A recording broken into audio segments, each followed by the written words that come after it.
Our breaking news, live team coverage of President Obama's visit to Las Vegas. He'll, in just a matter of minutes, address the Clean Energy Summit, which is underway right now, being hosted by Democratic Senator Harry Reid, who is at the podium right now. So let's go ahead and listen in ahead of him introducing the president. Polluting coal plants and replacing it with clean, renewable energy and energy efficiency. Under the American Recovery Act, also known as the stimulus, the administration has made the largest investment in clean energy in American history, and that is a gross understatement. There's no place better than Nevada to see the fruits of his labor. Las Vegas is literally surrounded by large solar plants, and roofs are dotted with solar panels all over this great county, and in fact, all over the state. Northern Nevada is powered in part by geothermal energy. The state of Nevada is the largest producer of geothermal energy in the nation. And the reason we've been able to do that is because of the incentives we got in the stimulus bill. Eastern Nevada hosts the state's first utility wind energy project, Spring Valley Wind. So I'll continue working in the Senate to protect this progress and stop attacks on Clean Power Plan, which you know are underway. We must support President Obama's work to secure a historical international agreement in Paris, to mobilize the entire world against climate change. We're tremendously privileged to have him here with us at the 8th Annual National Clean Energy Summit. This is the President's 14th visit to Las Vegas and his 18th visit to the Silver State during his presidency. It shows how deeply devoted he is to Nevada and its people. So please join me in welcoming the President of the United States, President Barack Obama.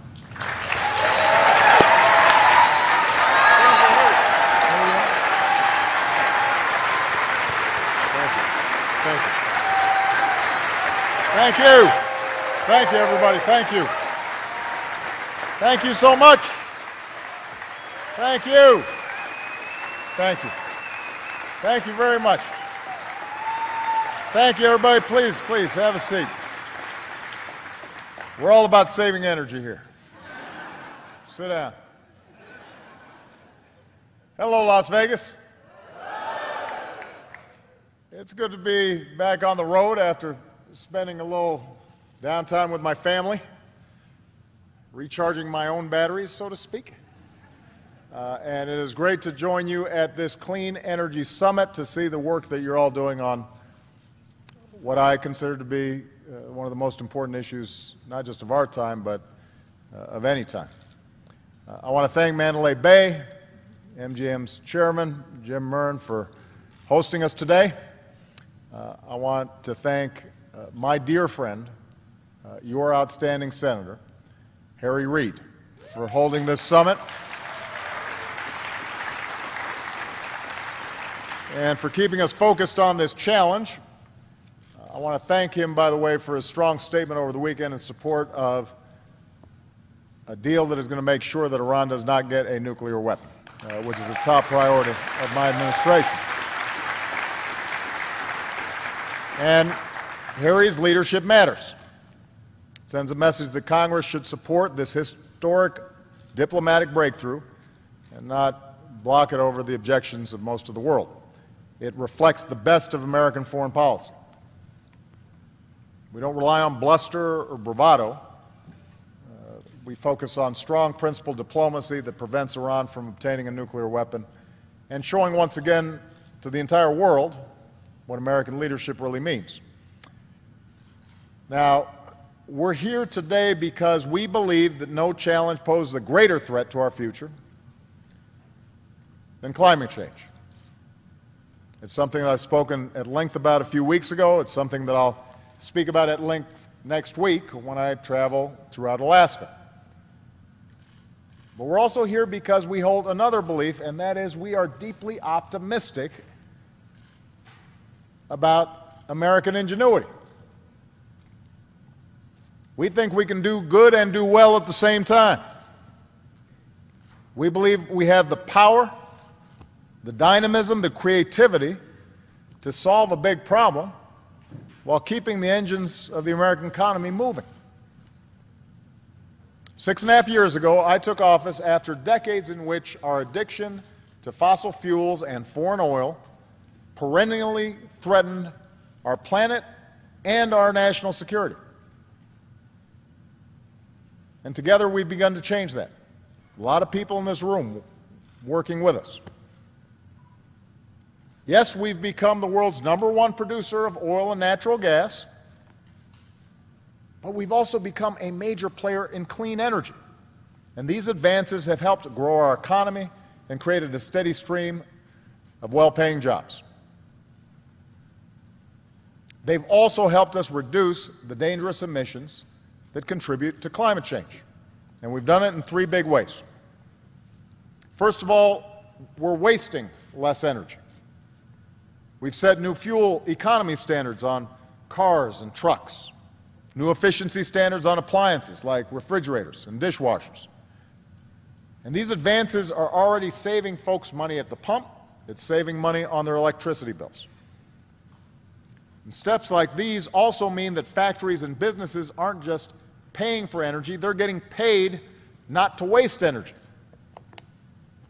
The economy as a whole is producing a lot more using less energy. And we're also using less dirty energy. Earlier this month, I unveiled our Clean Power Plan, the first set of nationwide standards to end the limitless dumping of carbon pollution from our power plants, the single most important step America has ever taken to combat climate change. Now, the Clean Power Plan is also going to accelerate the third way that we're cutting emissions, creating jobs, saving folks money, and that's by generating more clean energy. When I took office, I pledged to double our production of wind and solar by the end of my first term. We met that goal ahead of schedule.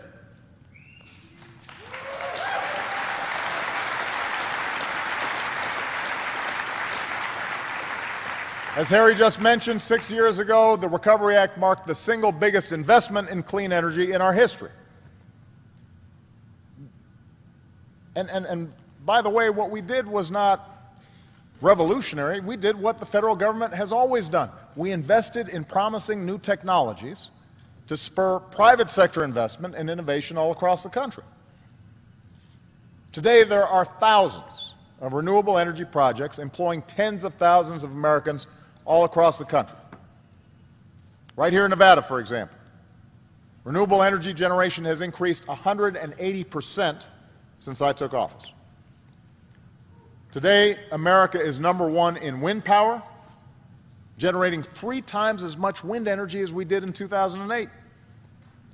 There are now more than 500 wind manufacturers across 43 states supplying the wind industry, an industry that supports more than 50,000 jobs and supplies enough energy to power 16 million homes. Some states have made even greater strides. Last year, for example, Iowa generated nearly 30% of its electricity from the wind.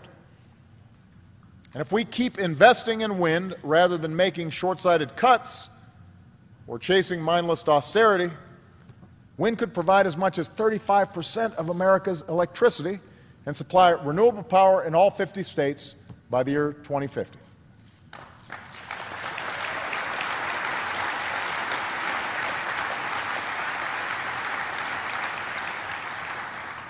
As well as we're doing in wind, we're making even more progress on solar.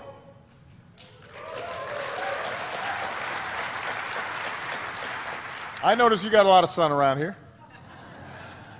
America generates 20 times as much solar power as we did in 2008. 20 times. Last year was solar's biggest year ever.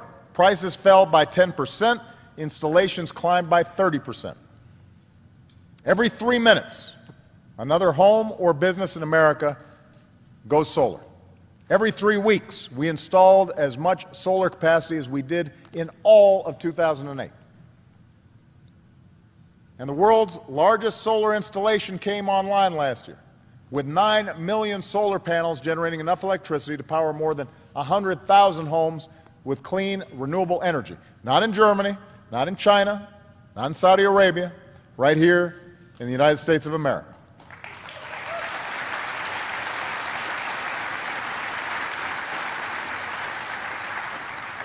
In fact, over the past 6 years, the federal government has approved 34 commercial-scale solar projects and the transmission infrastructure that goes with them on public lands across the West. We approved one new project just today in California that will ultimately power another 100,000 plus homes. And right here in Las Vegas, we've cut the time it takes to permit solar projects in half.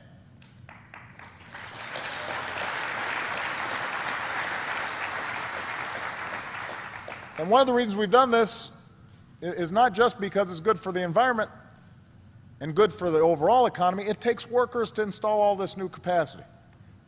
And that's why last year the solar industry added jobs 10 times faster than the rest of the economy. Solar has helped a lot of construction workers find work while Congress was dragging its feet on funding infrastructure projects. In fact, the solar industry now employs twice as many Americans as mining coal.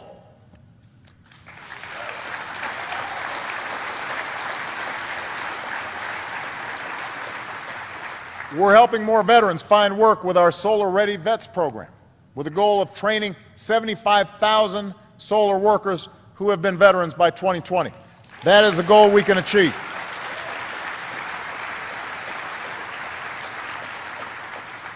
So federal investments have helped support all this innovation. And now's not the time to pull back on those investments. Now's not the time to insist on massive cuts to the investments in R&D that help drive our economy, including the hundreds of millions of dollars in cuts that many Republicans want to take from these successful job-creating clean energy programs. It's thanks in part to these investments that there are already places across the country where clean power from the sun is finally cheaper than conventional power from your utility. Power often generated by burning coal or gas. And it's impossible to overstate what this means. For decades, we've been told that it doesn't make economic sense to switch to renewable energy. Today, that's no longer true.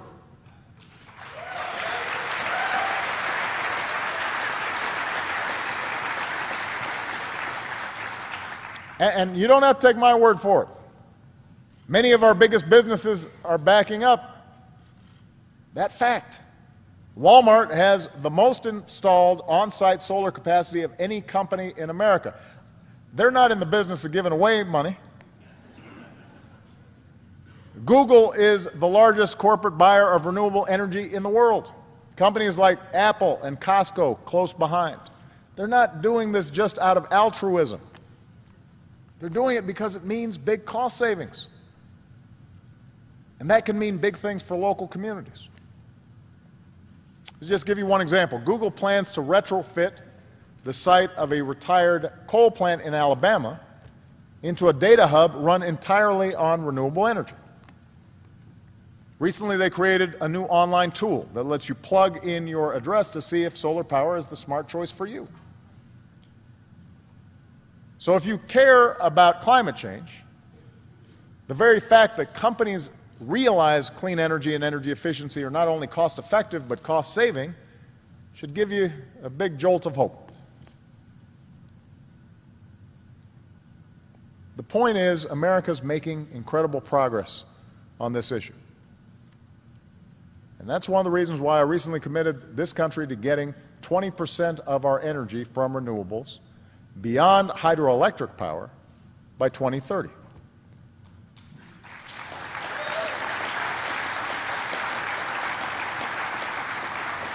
And by the way, when we do smart things in America, that wakes up the world.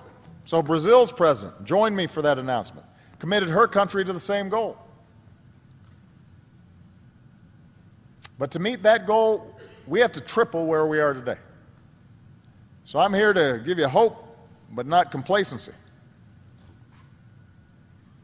The private sector is increasingly all in. Cities and states are increasingly doing their part. Just today, 15 cities from Seattle to Chicago to New York are joining 19 cities that have already pledged to reduce emissions and invest in climate resilience. Leaders in California are aiming to generate 50% of their electricity from renewables by 2030. 50%, while cutting carbon pollution from oil by 50%.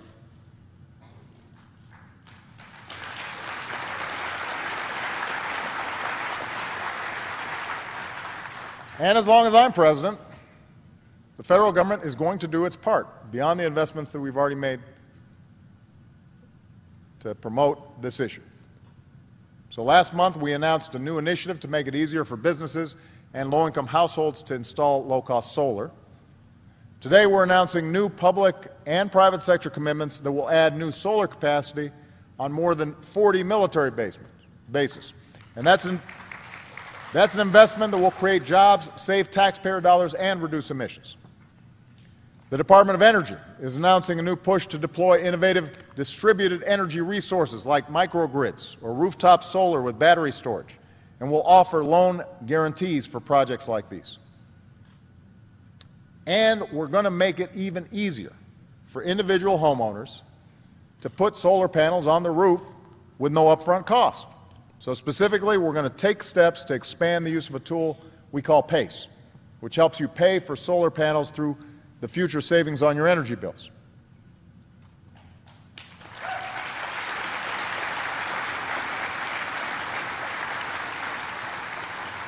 So we're taking steps that allow more Americans to join this revolution with no money down. You don't have to share my passion for fighting climate change. A lot of Americans are going solar and becoming more energy efficient, not because they're tree huggers, although trees, are important. Just want you to know. But because they're cost cutters. They like saving money. And I'm all for consumers saving money, because that means they can spend it on other stuff. Solar isn't just for the green crowd anymore. It's for the green eyeshade crowd too. And we still got a lot of work to do. And significant obstacles remain. And obviously, all of you know that very well.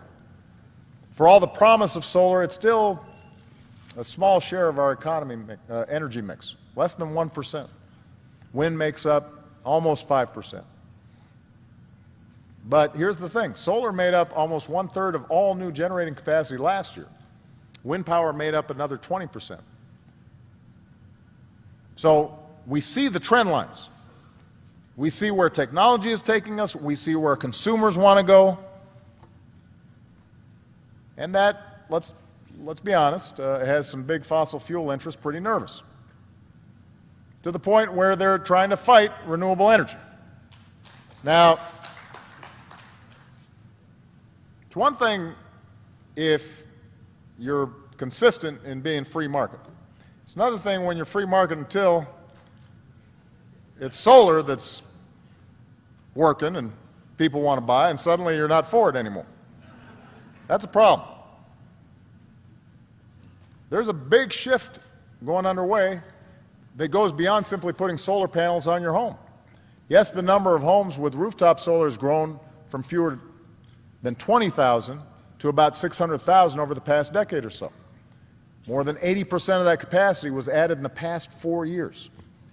But the real revolution going on here is that people are beginning to realize they can take more control over their own energy. What they use, how much, when.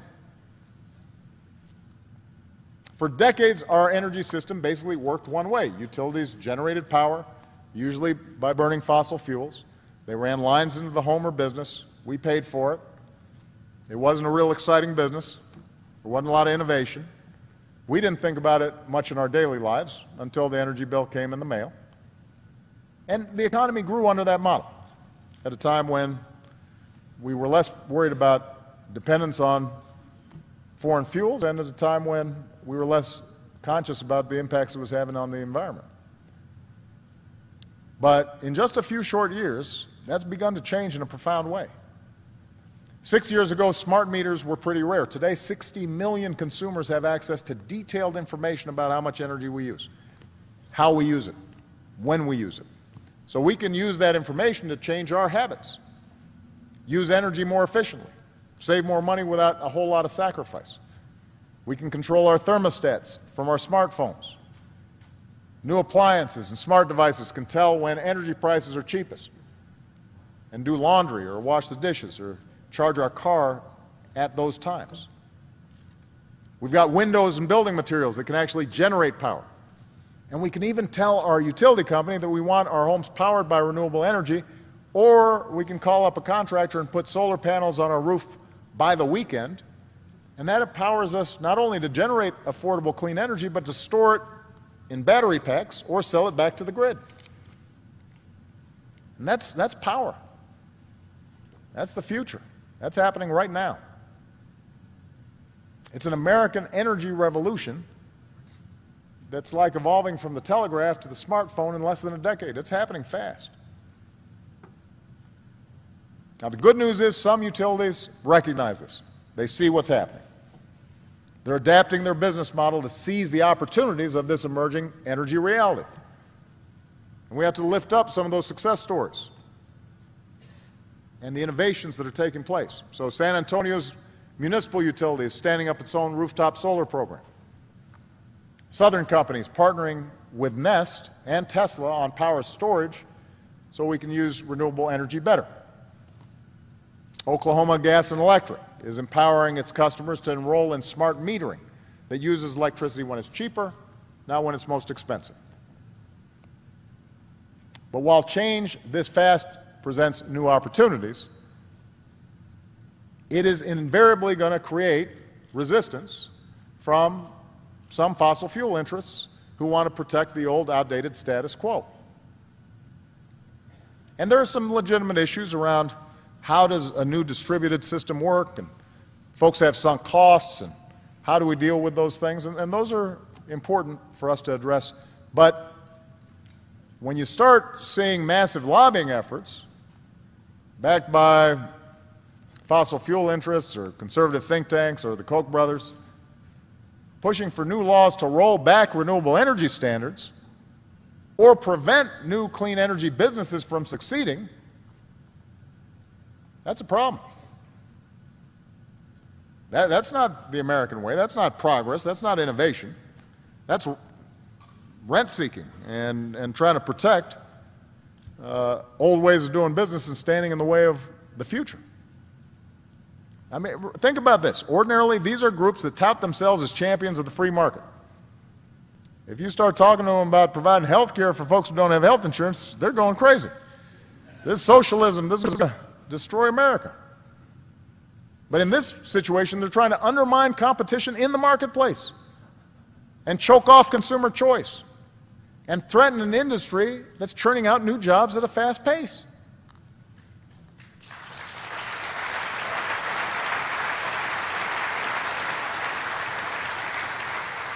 And that has the potential to hurt a lot of communities and set back America's leadership in fighting climate change.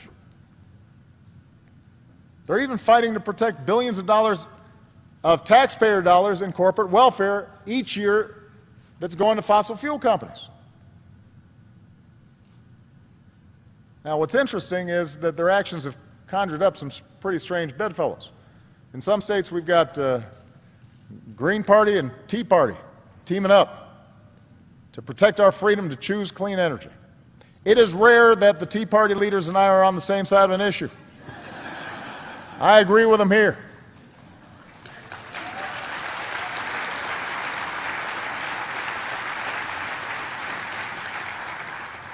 And just because I agree with them, I don't want them to change their minds now.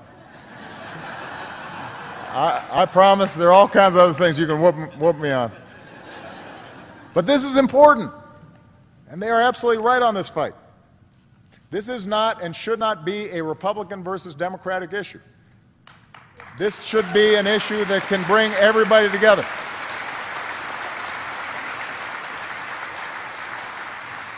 If you're a progressive, you should care about this. If you're a libertarian, you should care about this. If you just want to save some money, you should care about it. And if you care about the future of our children and grandchildren, you should care about it.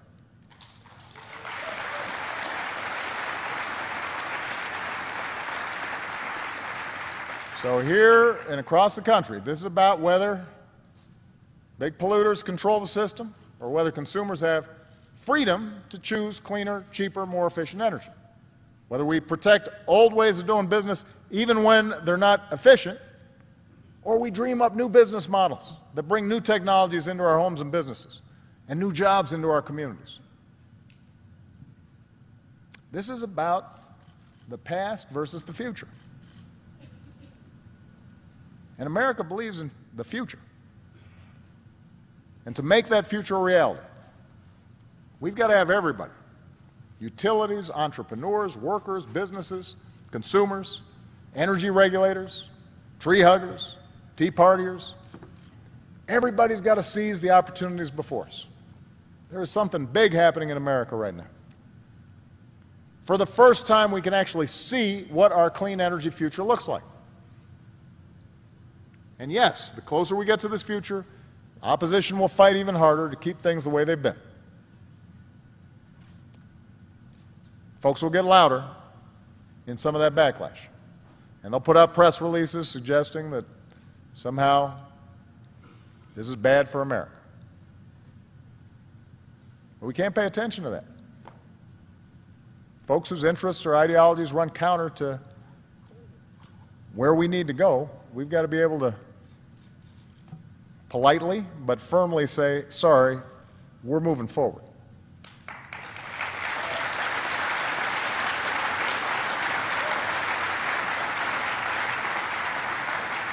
And anybody who suggests that moving to a clean energy economy is going to somehow cripple our economy or lead to fewer jobs,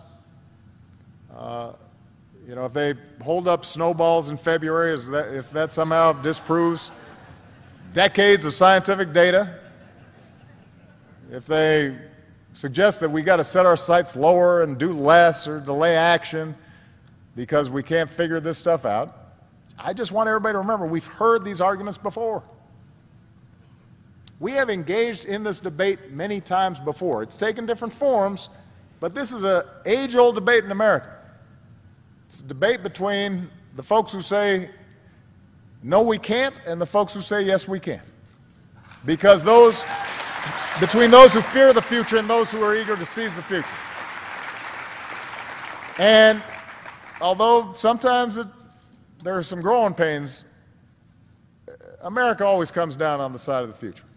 We've always been a people who reach proudly and boldly and unafraid to that more promising future. We refuse to surrender the hope of a clean energy future to those who fear it and fight it, and sometimes provide misinformation about it. Because the naysayers always underestimate what the American people are capable of. And we prove that every day. All across this country right now, you've got once dusty plains and rundown buildings that are now solar fields and rooftop arrays. All across this country right now, once shuttered factories are humming, retraining workers to build wind turbines. Technology that we're not just importing now we're making it here and we're exporting it. Technology made in America.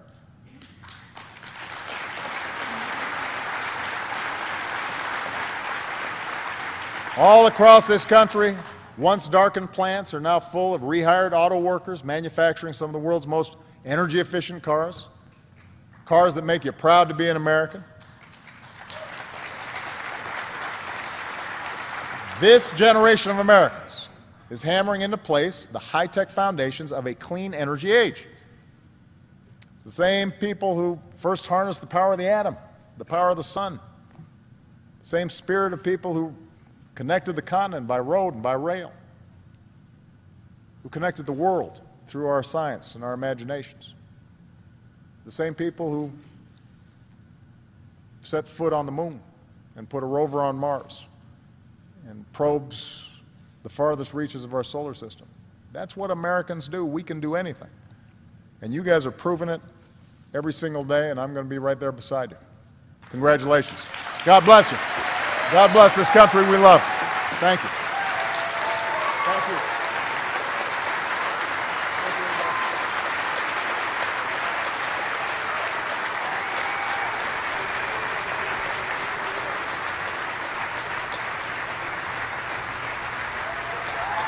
And you just listened to President Obama's remarks to the National Clean Energy Summit, and getting a few cheers with the host of the event, Democratic Senator Harry Reid. From here, the president will head off to a fundraiser for Catherine Cortez Masto.